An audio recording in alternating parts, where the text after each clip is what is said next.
सौम्य मिश्रा और आप देख रहे हैं मौलिक शक्ति।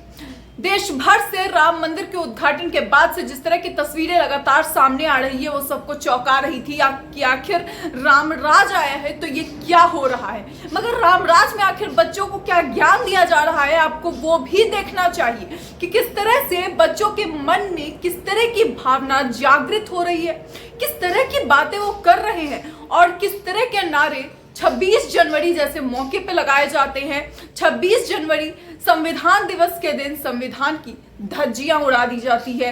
गणतंत्र दिवस के दिन संविधान को खुलेआम सड़कों पर नीलाम कर दिया जाता है इन बच्चों द्वारा। लेकिन गलती इसमें इन बच्चों की नहीं है, गलती इसमें उन लोगों की है जिनके द्वारा वो इन चीजों को बोलने के लिए प्रभावित हो रहे हैं, जिनका असर इन लोग बच्चों पर अभी से पड़ रहा है। कहते हैं कि बच्चों का जो दिमाग होता है वो एक कोरे कागज जैसा होता है जिसपे जो लिख दिया जाए बस वही छप जाता है। और यही कारण है कि ये बच्चे इस तरह के नारे लगा रहे हैं। सोचिए कि एक बच्चा जो कि अभी 10 साल का है वो ये नारा लगा रहा है कि एक धक्का और दो, बाबरी मस्जिद तोड़ दो। भगवा झंडा उठाने की बात कर रहा है और उठा के चल रहे हैं बकायदा। जरा वीडियो देखिए और खबर बताती हूं आपको कि क्या है, लेकिन उससे पहले ये तस्वीरें देखिए जो देखकर आप भी स्तब्ध रह जाएंगे।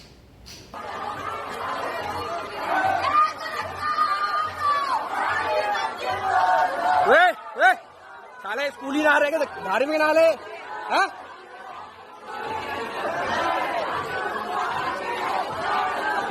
अरे आओ ना तो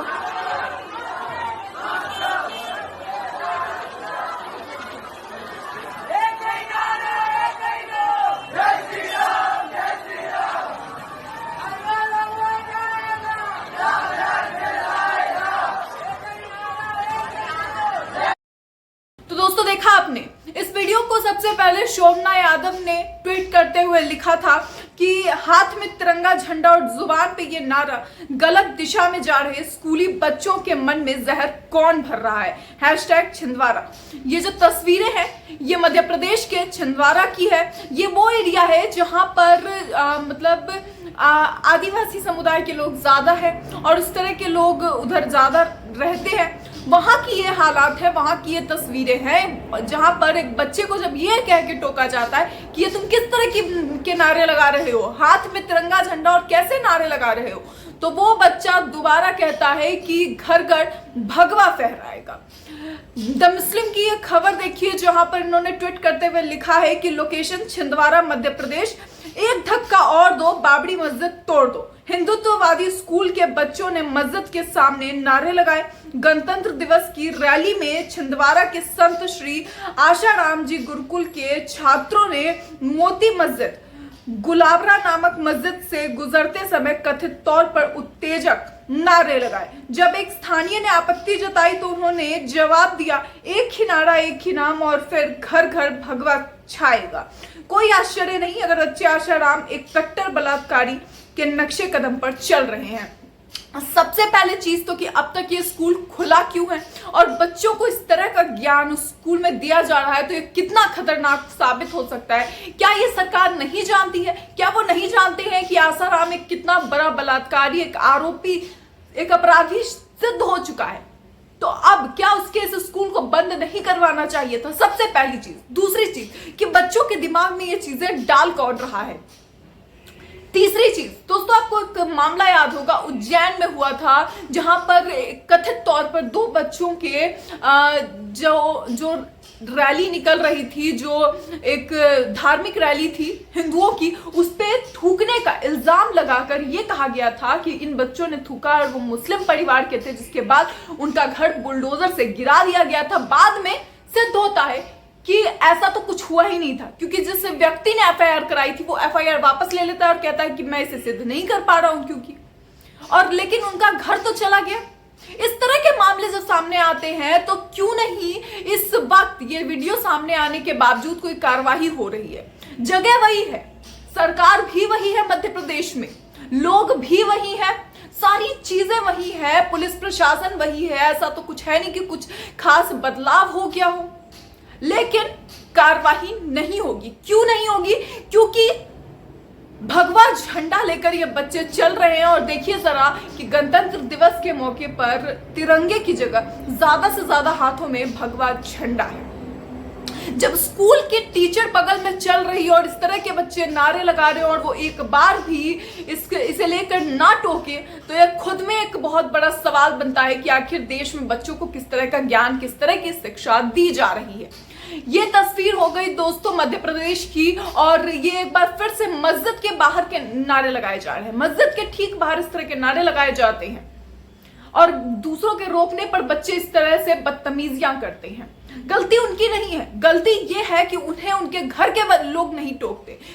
गलती वहां है जब उनके टीचर उन्हें नहीं रोकते, उनके गुरु उन्हें नहीं रोकते कि तुम किस तरह की बातें कर रहे हो। इसका अर्थ है कि उन्हें स्कूल में यही सब कुछ सिखाया जा रहा है और इस सब पर अब तक कोई कार्रवाई नहीं है।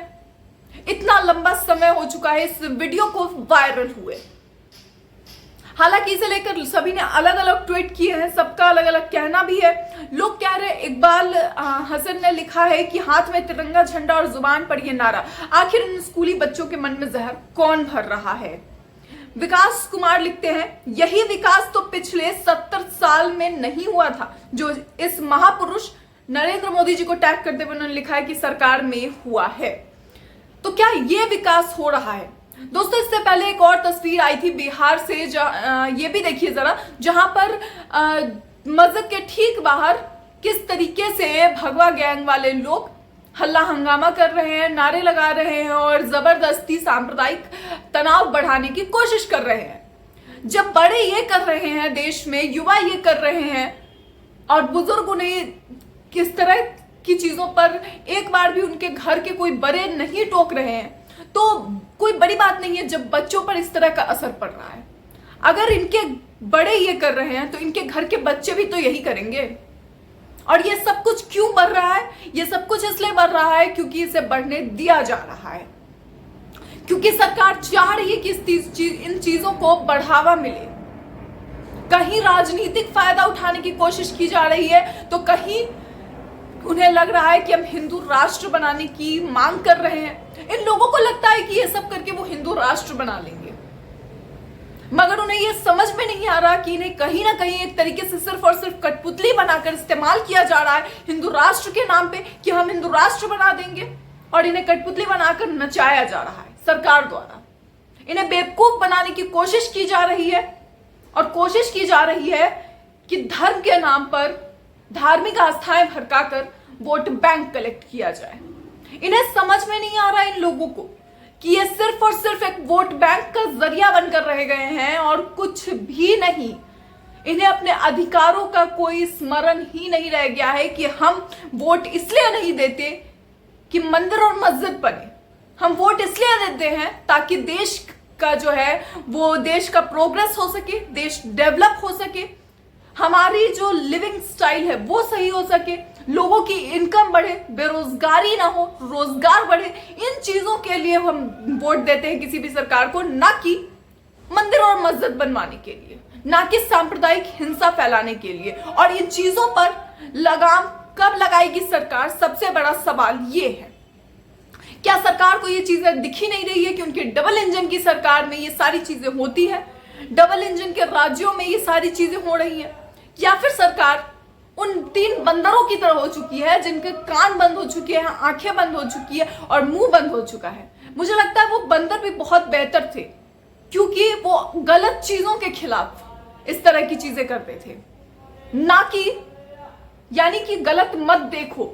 गलत मत देखो का मतलब ये नहीं है कि सरकार अपनी आंखें बंद करके बैठ जाए, उसे रोकना सरकार की जिम्मेदारी है, क्योंकि ये उनके राज्य में हो रहा है। खैर, राज्य में क्या, पूरे देश की कमान बीजेपी के हाथ में है। देश में कहीं भी कुछ भी होता है तो उसकी जिम्मेदारी उनकी है, वो सवाल करें, राज्य सरकार से सवाल करें कि आखिर ऐसा क्यों हो रहा है। क्योंकि एक ही राज्य में 2 तरह के कानून 2 संप्रदाय के लोगों के लिए बने, इसके कोई मायने नहीं है। कहीं संविधान में ये नहीं दिया गया है कि अगर मुस्लिम बच्चों के थूकने के आरोप भी लग जाते हैं तो उनका घर गिरा दिया जाए, उन्हें बेघर कर दिया जाए। और इन बच्चों को इस तरह के संस्कार जब स्कूल में दिए जा रहे हैं तो उस स्कूल को चलने दिया जाए। ये 2 कानून हमारे संविधान में नहीं दिए गए हैं, लेकिन संविधान के अनुसार क्या सरकार चल रही है? सरकार को इस बात का जवाब देना चाहिए। उम्मीद कब है कि जवाब मिलेगा, मगर फिर भी सवाल सरकार से पूछना आपकी और हमारी जिम्मेदारी है। इसे लेकर आपकी क्या राय है, आपके मन में क्या विचार है, अपनी राय कमेंट बॉक्स में जरूर बताएं। ऐसी और खबरों के लिए देखते रहिए मौलिक शक्ति।